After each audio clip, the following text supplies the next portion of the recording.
The warning came during third shift operations, when most of Council Central operated on minimal staffing.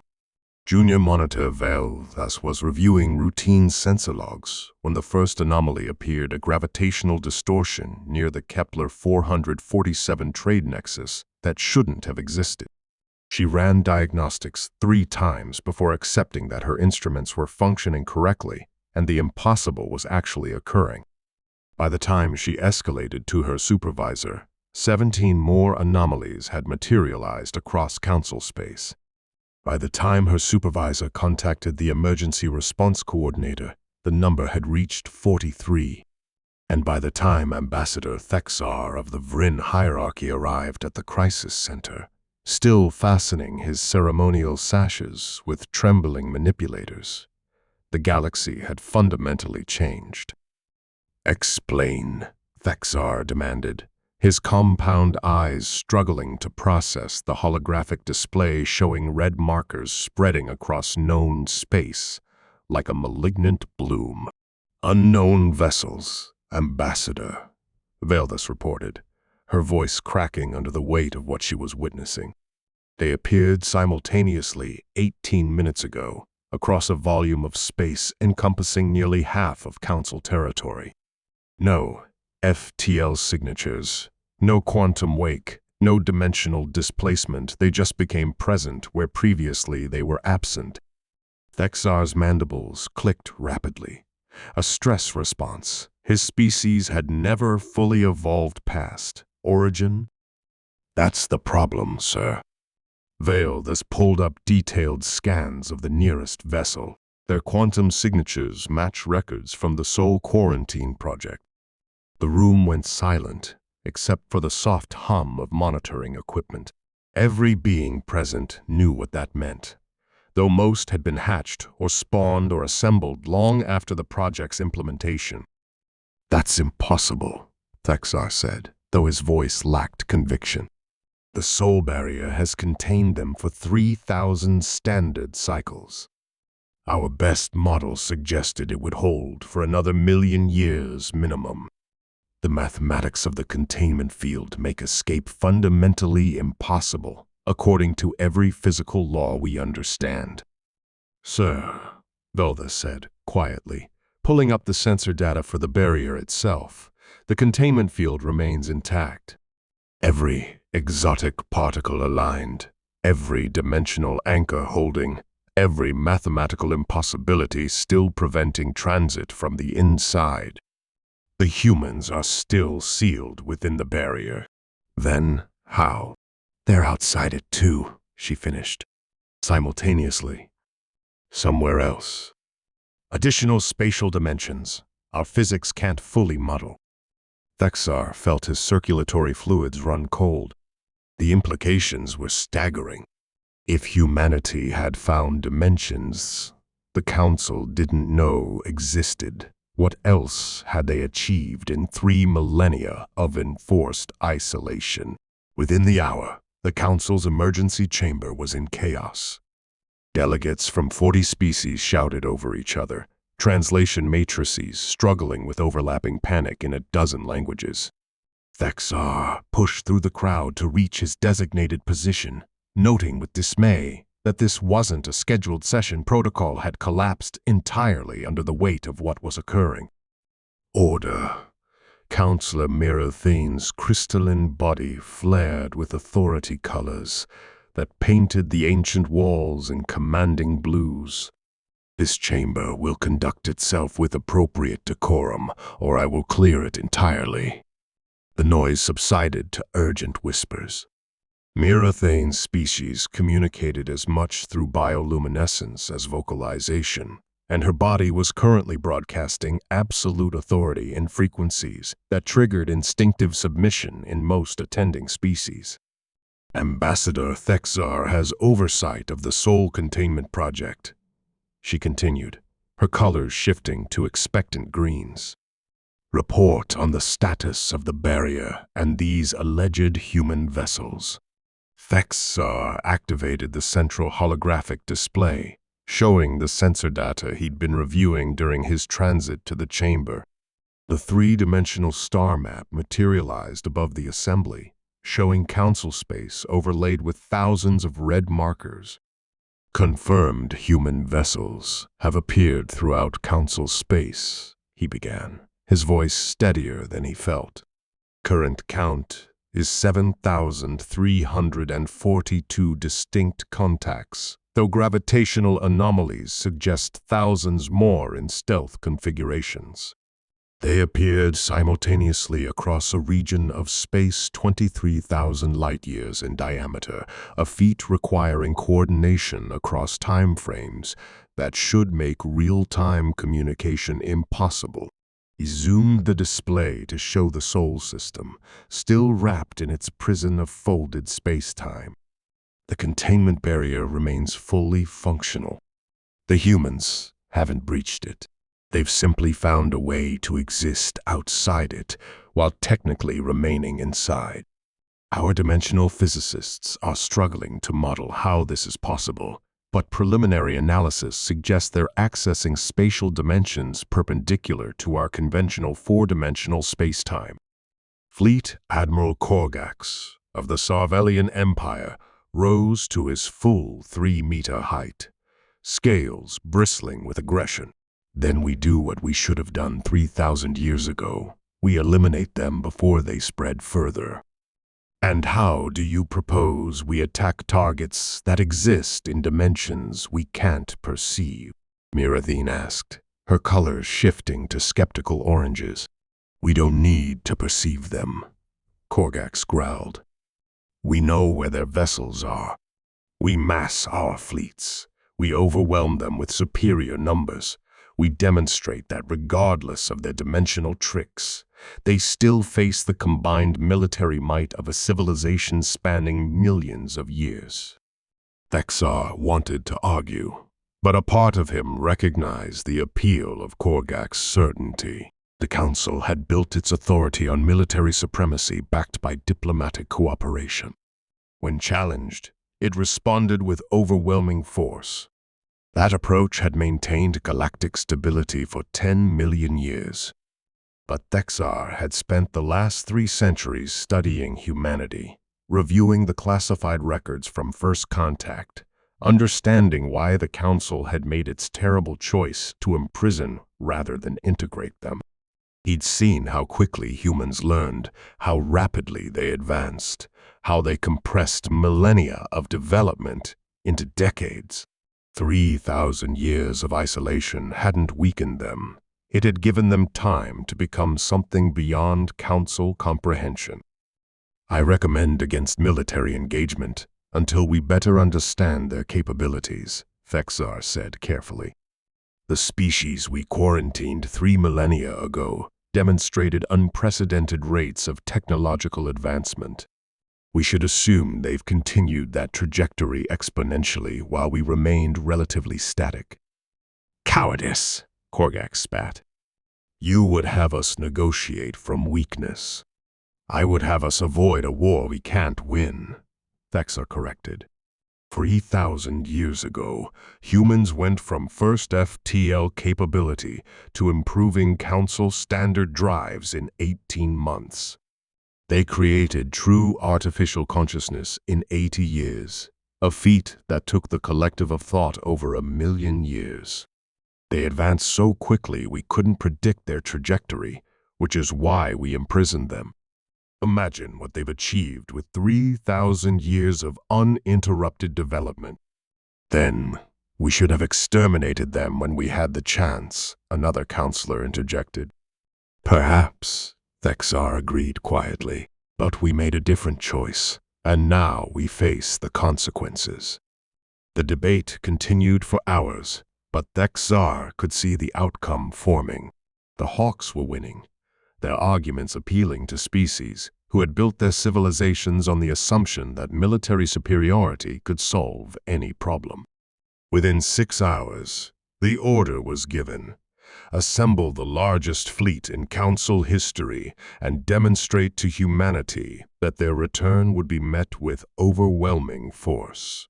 Thexar returned to his quarters and composed a message to his mate, telling her he loved her, and feared he might never see her again. Then he accessed the classified archives one more time, reviewing footage from humanity's first contact with galactic civilization. He watched young humans gazing at the stars with expressions of wonder and hunger, seeing the vast galaxy spread before them like a feast they couldn't wait to devour. He watched human scientists absorbing council knowledge with frightening speed, asking questions no one had thought to ask in millions of years. He watched human children playing with toys that incorporated technologies they'd invented days after learning the underlying principles. And he understood, with a clarity that terrified him, that the Council hadn't imprisoned humanity to protect the galaxy. They'd done it to protect themselves from a species that evolved too quickly, learned too fast, changed too much.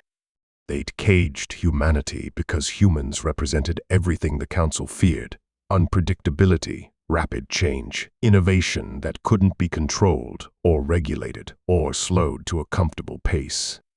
Now the cage was irrelevant, and the Council would have to face what they'd been avoiding for 3,000 years. 3 days later, the fleet assembled at Rally Point Epsilon. 60,000 warships from 37 species, each one representing centuries or millennia of refinement. Each crew trained to perfection, each vessel armed with weapons that could crack planets or reignite dead stars. It was magnificent, terrifying, the concentrated military might of a civilization that had conquered 3 galaxies. Thexa monitored the deployment from Council Central, watching tactical feeds that showed perfect geometric formations spreading across space.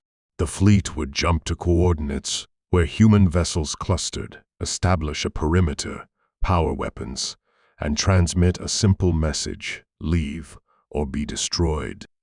The jump sequence initiated. 60,000 ships vanished into FTL simultaneously, a coordinated display of power that had taken millions of years to perfect. 12 minutes later, they emerged at the target coordinates. For exactly 4 seconds, everything functioned normally. Sensors confirmed position, tactical systems established firing solutions, communication arrays prepared to transmit the ultimatum. Then every ship in the fleet went dark. Not destroyed dark. Engines offline, weapons unpowered, shields collapsed. Every system simultaneously reduced to minimal emergency function. Life support continued. Emergency lighting activated, but everything that made a warship dangerous simply stopped responding to commands. Thexa watched the displays in mounting horror as telemetry confirmed the impossible. 60,000 vessels from dozens of different species, each with completely different technological foundations, each with unique security protocols, each with independent power generation and control systems, all disabled at exactly the same moment. His console chimed with a priority message from Admiral Korgax. Thexa opened it with manipulators that trembled uncontrollably. Korgax's face appeared, and the transformation was shocking. The proud warrior looked decades older, his scales disheveled, his eyes wide with something Thexa had never seen there: fear. "They turned us off," Korgax said, his voice hollow, like activating a switch we didn't know existed. For 30 seconds, we were helpless, floating coffins in space with no power, no control, no way to fight or flee. Then everything came back online, as if nothing had happened. "Casualties?" Thexa asked. "None. Not a single injury across the entire fleet. They didn't hurt us. They just demonstrated they could have."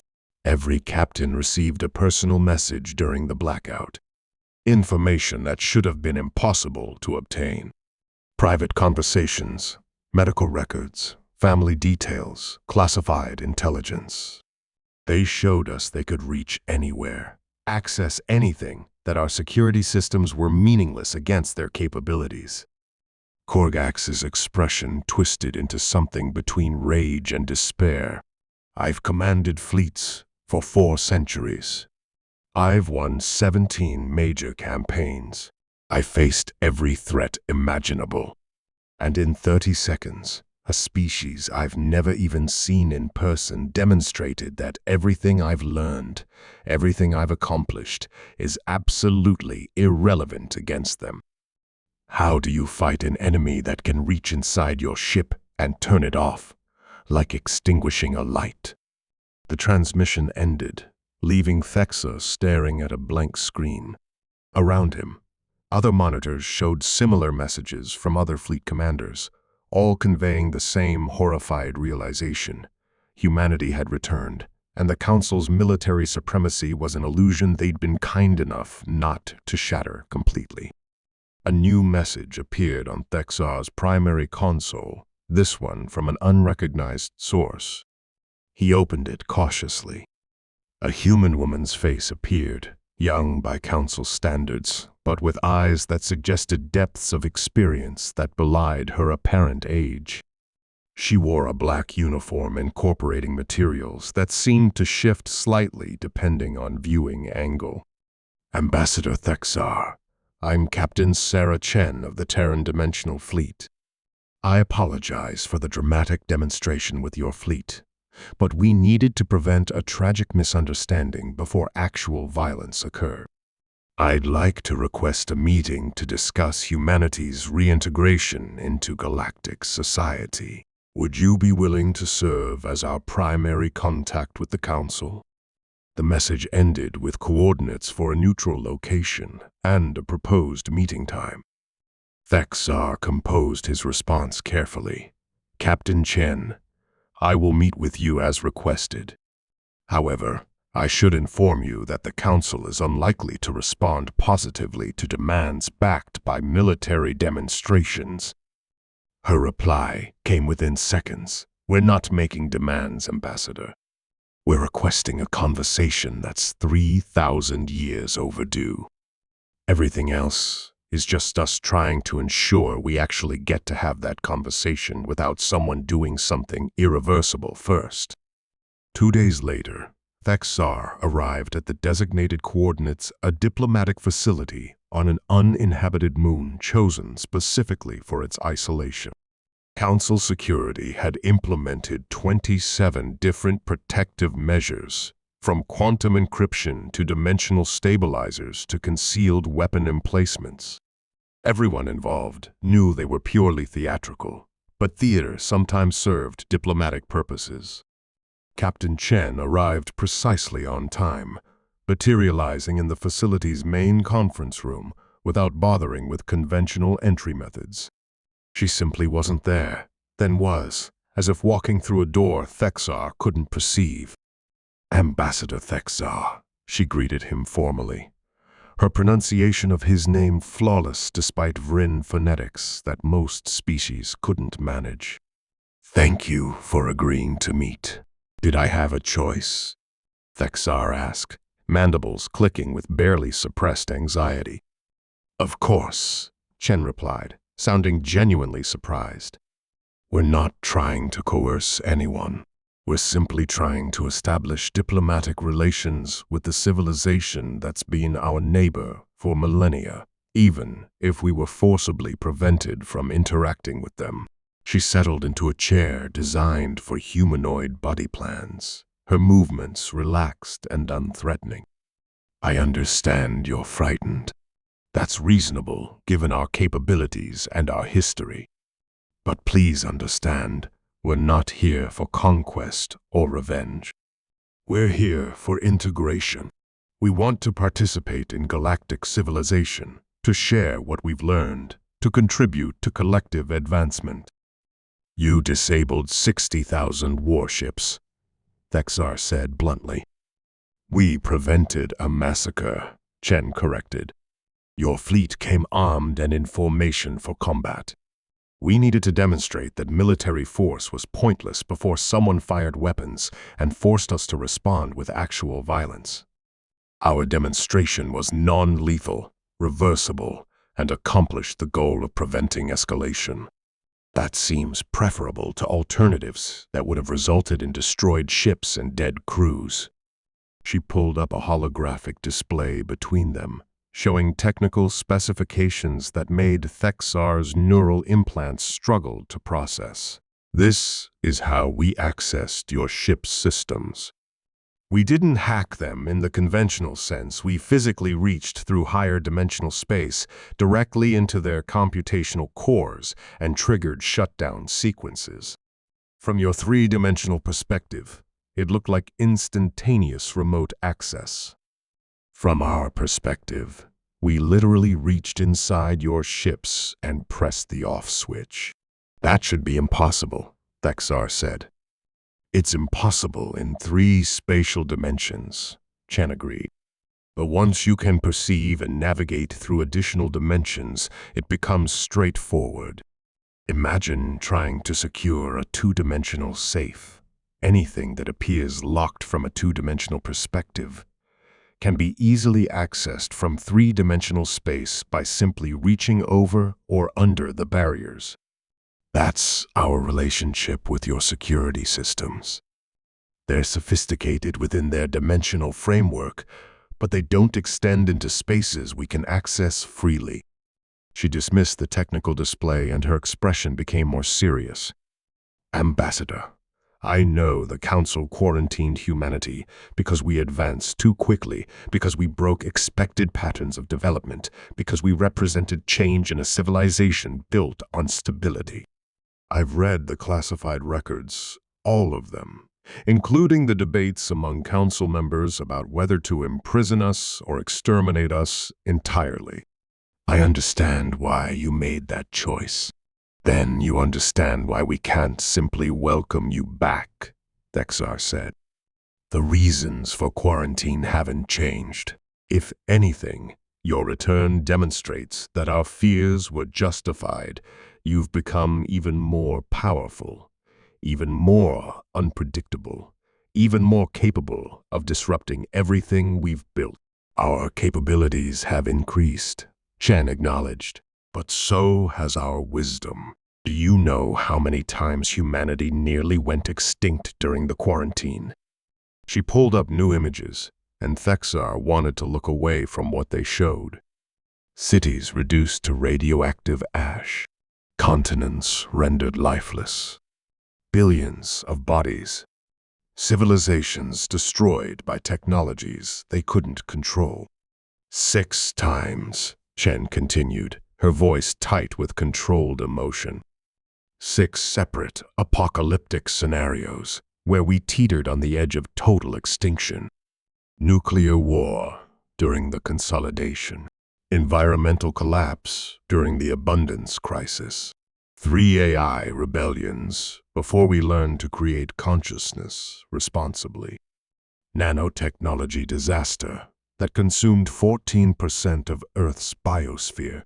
Every disaster you feared we'd inflict on the galaxy, we inflicted on ourselves.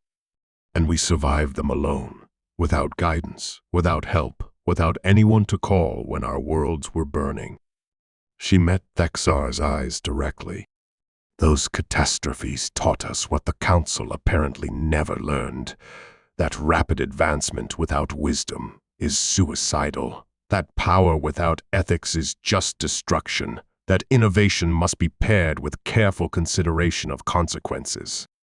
We learned those lessons through trillions of deaths, through civilizations lost, through mistakes we can never undo.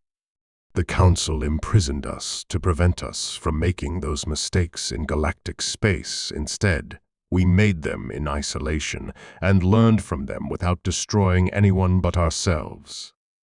So you've become wise, Thexar said skeptically. We've become wiser, Chen corrected. Still fallible, still capable of mistakes, still human in all our flawed glory.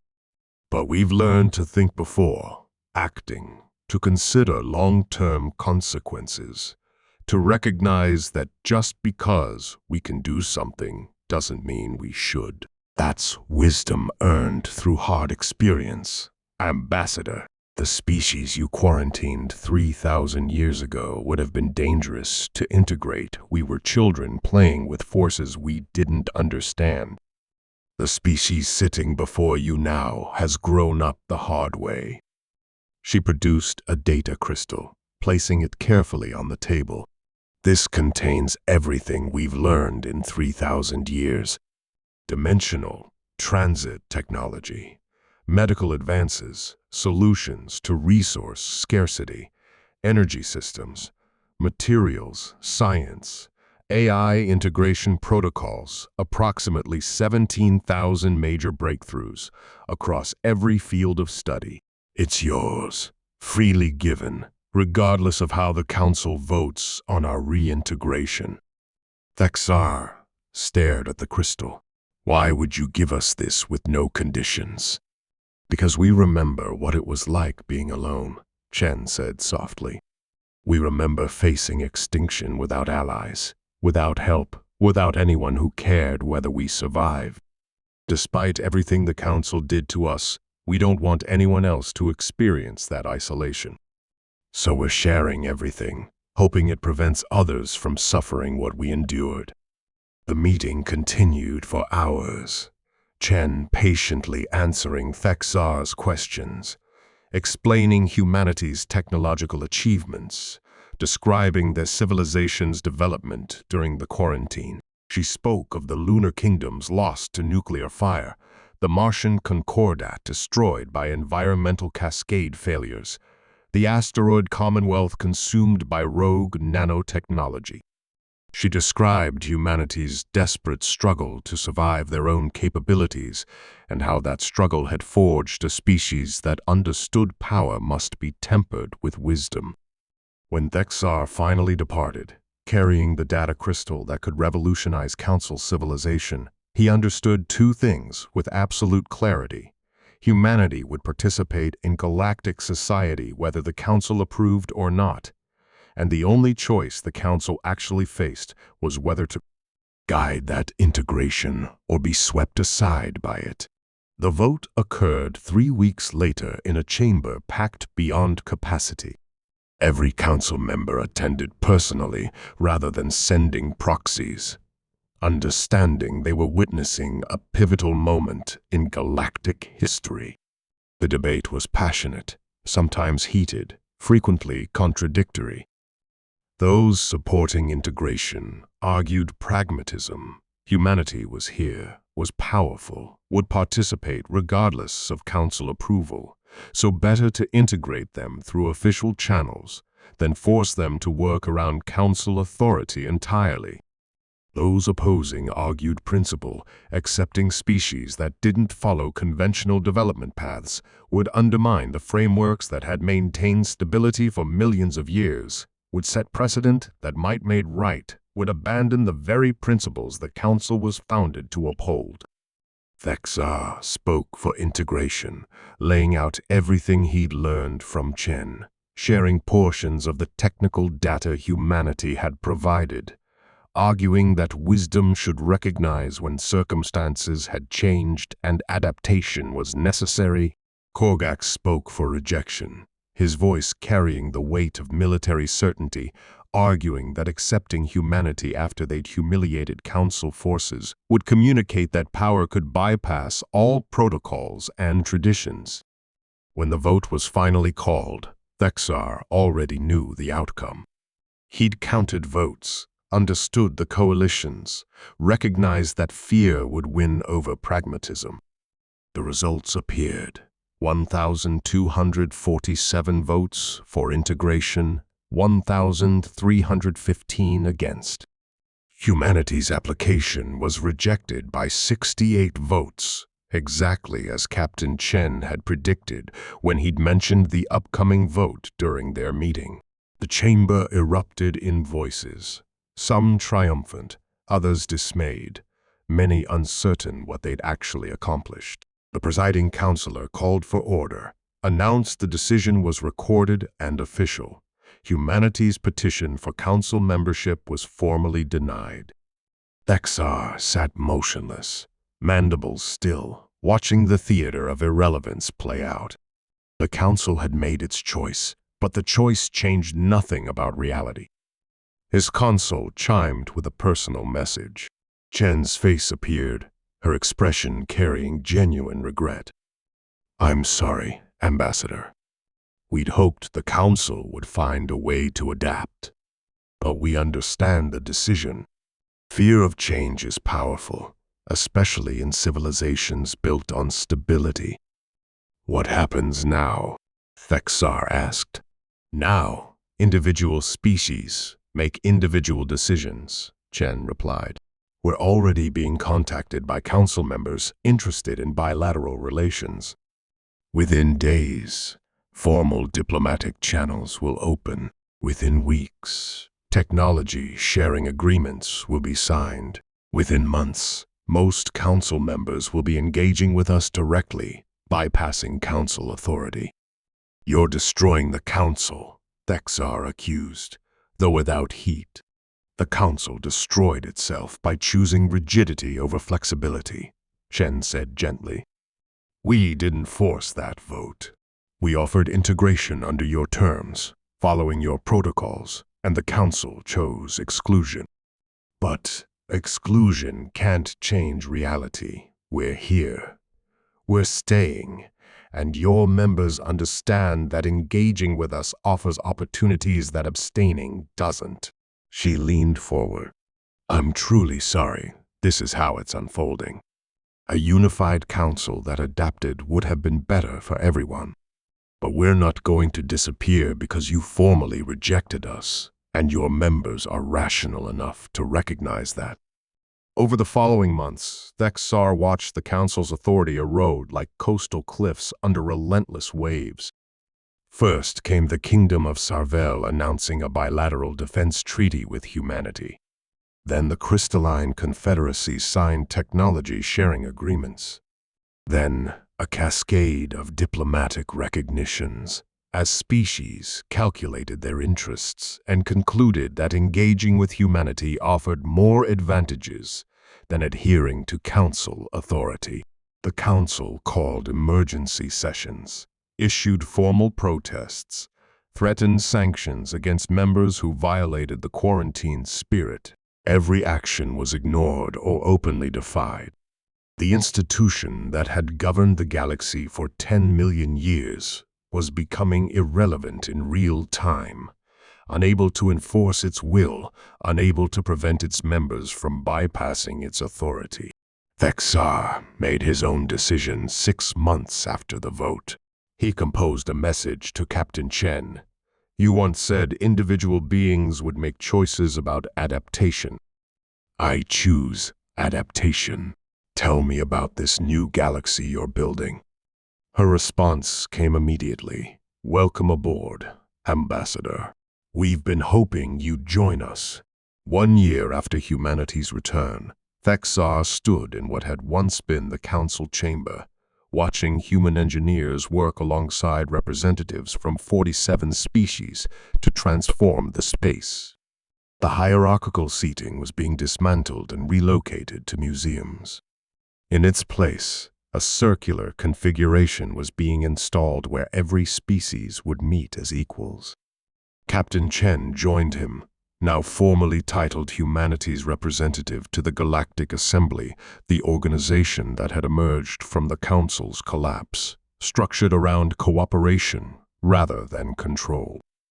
"Nostalgic?" she asked. "Mourning," Thexar replied.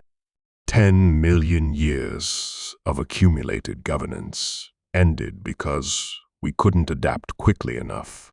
The council didn't end, Chen corrected. It transformed.